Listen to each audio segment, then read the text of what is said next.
রামাদানে অত্যাচার। স্বামী স্ত্রী দুজনেই বিকেলে অফিস থেকে ফিরেছেন।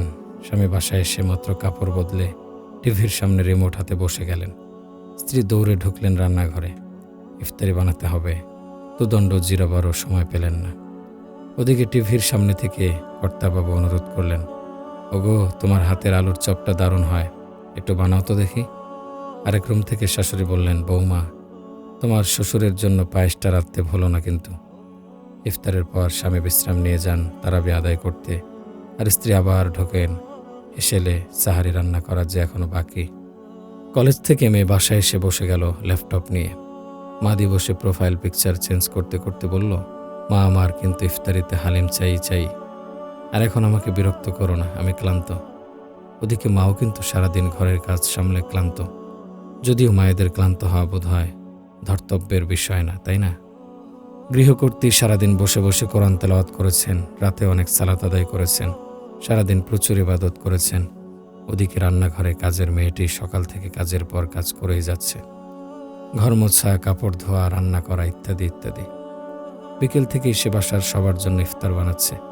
ইফতারের পর একরাশ থালা বাসন ধুচ্ছে, আর মধ্যরাতে ঘরের অনেকেরই আগে উঠে যাচ্ছে সে। তাকে তখন ভাত রাঁধতে হবে, তরকারি গরম করতে হবে, কত কাজ। সিয়াম কিন্তু সেও রাখছে, তারপরও সবার মতো এত বিশ্রাম কি তার ভাগ্যে আছে? ওপরের দৃশ্যগুলো কিছুটা কাল্পনিক হলেও খুব কি অপরিচিত ঠেকছে? চাইলে এমন আরও অনেক দৃশ্যপটের কথা লেখা যায়, কিন্তু কি লাভ? আমাদের নিজের বাসার দিকে তাকালেই হয়।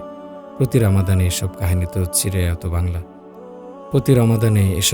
তো চিরায়ত বাংলার ঐতিহ্য হয়ে গেছে, যা আমরা পরম যত্নে লালন করছি। যা হোক, আজ আর কথা বাড়াবো না, শুধু অনুরোধ করব, একবার সততার সাথে খোলা মনে ভেবে দেখতে, নির্যাতিত এই ঘরের মানুষগুলোর জায়গায় নিজেকে বসিয়ে দেখতে। আমাদের স্ত্রী, মা, কাজের মানুষ, ছেলের বউ, এরাও যে মানুষ, তা অনুভব করতে এত কষ্ট হয় কেন আমাদের? কেন আমরা পারি না তাদের দিকে একটু হলেও সহযোগিতার হাত বাড়াতে? ছোটবেলায় মাকে কত কষ্ট করতে দেখতাম, কতদিন দেখেছি সাহারির সময় আম্মু অনেক আগে উঠে গিয়ে ভাত তরকারি রান্না করে আমাদের ডেকে তুলে খাইয়েছেন। সবসময় সব টাকেন ফর গ্রান্টেড হিসেবে নিতাম। এখন নিজের সংসার হওয়ার পর বুঝি আমার মা তখন কত কত কাজ করত, আর আমরা কত অবিচার যে করেছি মায়ের ওপর। আমরা কি রামাদানে সাহায্যের হাত বাড়িয়ে দিতে পারি না আমাদের ভালোবাসার মানুষগুলোর প্রতি, কিংবা সারাদিন মুখ বুজে খাটতে থাকা গৃহকর্মীর প্রতি? ইফতার বানানোর সময় মাকে সাহায্য করলে মা কতটা খুশি হবে জানেন?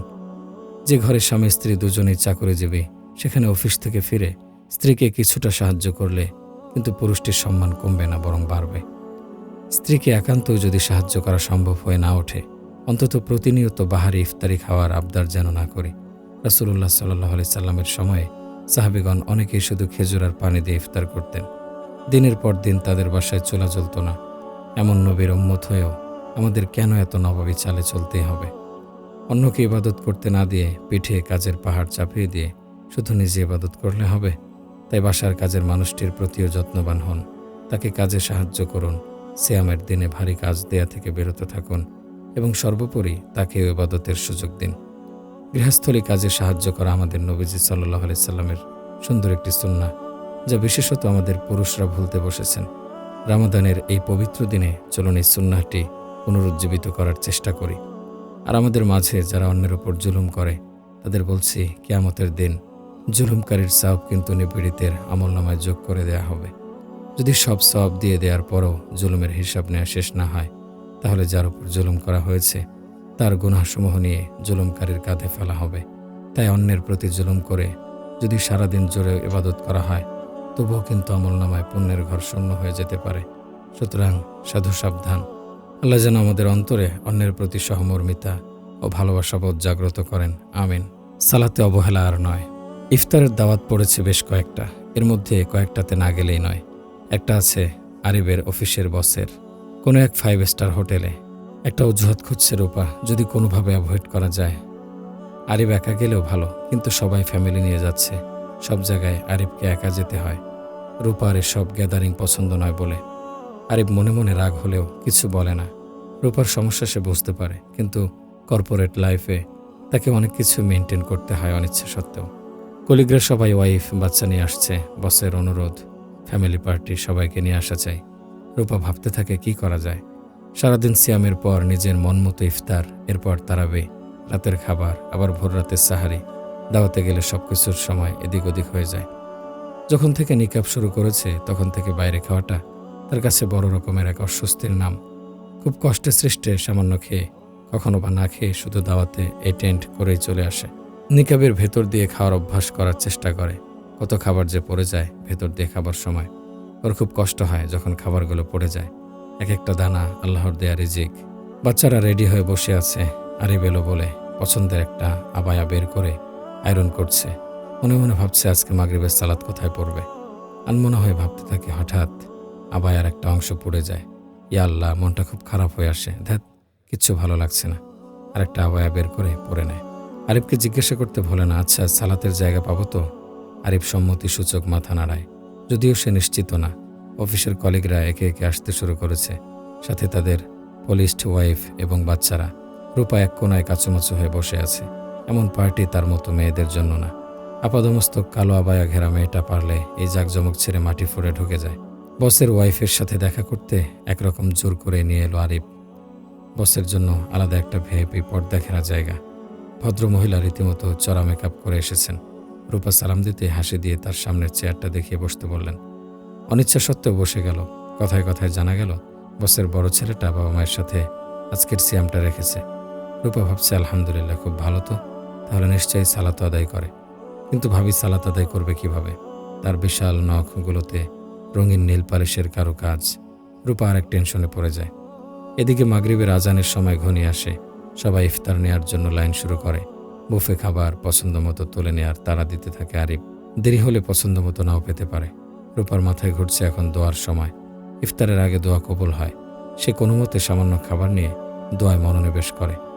আরিফ বাচ্চাদের খাবার নিয়ে আসে। বস নিজের জায়গা ছেড়ে আরিফদের সাথে এক টেবিলে বসে। রূপা, বসের ওয়াইফ আর বাচ্চারা ভেতরে। রূপা ভীষণ রকম শান্তি অনুভব করে। ভাবিও বেশ আন্তরিকতা দেখান। এতক্ষণ রূপা মনে মনে দোয়া করছিল যেন আল্লাহ কোনো সুব্যবস্থা করে দেন। কোনো মতে ইফতার করেই আরিফকে জিজ্ঞাসা করে সালাতের ব্যবস্থা কোথায়। আরিফ অপেক্ষা করতে বলে।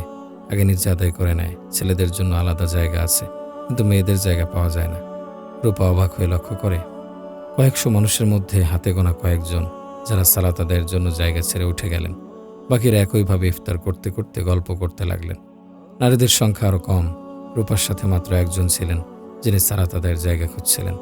শেষমেশ জায়গা দেয়া হলো হোটেলের এক অফিস রুমে। দুটো মুসল্লা বিছিয়ে দেয়া হলো দুজনকে। রূপার বিস্ময়ের শেষ হয় না। এত বড় হোটেল, যেখানে হাজার হাজার স্কোয়ার ফিট খালি জায়গা, অপ্রয়োজনীয় জায়গা পড়ে আছে, সেখানে দেশের অর্ধেক জনগোষ্ঠী নারীদের সালাত আদায়ের জায়গা নেই। এসব ভেবে লাভ নেই। আলহামদুলিল্লাহ বলে রূপা বাচ্চাদের আরিফের কাছে রেখে সালাত আদায় করে নেয়। রূপা সালাত আদায় করে মনে মনে ভাবতে থাকে, বছরে একটা মাত্র মাস রামাদান, কোন ফাঁকে এসে আবার এত দ্রুত চলেও যায়। আশেপাশে এত লোক যারা এখানে ইফতার উপলক্ষে এসেছেন, যদি ধরেও নেই সবাই সিয়ামরত অবস্থায় আছেন, তাহলে তারা একটা ফরজ আদায় করছেন, কিন্তু সালাত আদায় না করে একদিনে 17 রাকাত ফরজ অবহেলা ভরে ছেড়ে দিচ্ছেন। সারাদিন না খেয়ে যেখানে একটা ফরজ আদায় হয়, সেখানে 17 রাকাত ফরজ সালাতের জন্য সামান্য কিছু সময় লাগে মাত্র। তবুও মানুষ কেন এ ব্যাপারে গাফেল? সাথে থাকা ভাবিদের কয়েকজনকে সালাতের জন্য ডাকছিল রূপা, কিন্তু সবারই এক কথা, সারাদিন সিয়াম রেখে ভীষণ টায়ার্ড, অজু করা নেই, বাসায় গিয়ে রিল্যাক্স হয়ে একসাথে এশার সালাতের সাথে আদায় করে নেব। এখানে কোথায় জায়গা খুঁজব? রূপার অবাক হওয়া ছাড়া কিছুই করার ছিল না। সময়ের সালাত সময়ে আদায় করতে হয়। কোনো অজুহাতে এই সময়েরটা অন্য সময়ে নিজের সুবিধা মতো আদায়ের সুযোগ নেই। আর সারাদিন, বিশেষ করে ঘর থেকে বের হওয়ার সময় অজু করে নিলে অনেক সুবিধা পাওয়া যায়। একটা বিষয় ও ভালোই উপলব্ধি করতে পারে, অনেক মানুষেরই এই ফরজ ইবাদতগুলোর ব্যাপারে স্পষ্ট ধারণা নেই। বছরে একবার সিয়াম যেভাবে গুরুত্ব সহকারে পালন করে, বুঝে না বুঝে তার কানাকড়িও সালাত আদায়ের ব্যাপারে করে না। এর একটা কারণ হতে পারে সালাত আদায়ের গুরুত্ব অনুধাবন করতে না পারা। যেহেতু দিনে 5 বার আদায় করতে হয়, এ কারণে আলসেমি বা গাফলতি করা। কারণ যাই হোক, কোনো অবস্থাতেই সালাত বাদ দেওয়া যাবে না। রূপার বাসায় অনেকদিন ধরে কাজ করে সোফিয়া। মেয়েটা প্রায় নফল সিয়াম পালন করে, এমনকি মাঝে মধ্যে অসুস্থ অবস্থায়ও, যেমন আশুরা, শবে মেরাজ, শবে বরাত ইত্যাদি। এসব দিনে সে কাজে আসে না, সারা রাত ইবাদত করে, সালাত আদায় করে। অথচ আশ্চর্য কথা, সে 5 ওয়াক্ত সালাত রেগুলার আদায় করে না। জিজ্ঞাসা করলে বাহানা বানায়। বহুবার বলার পরেও তাকে এ ব্যাপারে বোঝানো সম্ভব হয়নি যে নফল সালাত, নফল ইবাদত পালন না করলে তাকে হিসাব দিতে হবে না।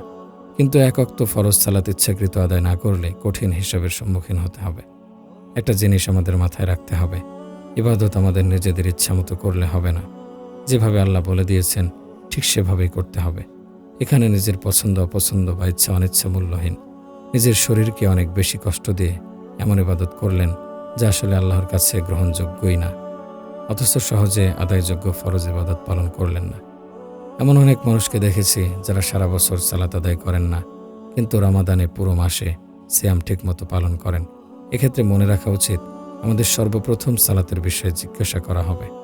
অবশ্যই সিয়াম পালন অত্যন্ত গুরুত্বপূর্ণ ইবাদত, কিন্তু একই সাথে এই মাসে আমাদের সালাতের ব্যাপারে মনোযোগী হতে হবে। যারা অবহেলা করেছেন বা এখনও করছেন, এই মাস থেকে শুরু করুন। আগের যে কোনো রমাদান থেকে এবারের রমাদান মাস আমাদের সবারই বেশি ইবাদত বন্দেগীতে কাটুক, যেন আমরা আমাদের আগের সব পাপ এই মাসে আল্লাহ সুবহানাহু ওয়া তাআলার কাছ থেকে ক্ষমা পাইয়ে নিতে পারি। হতে পারে এটাই আমাদের শেষ রমাদান।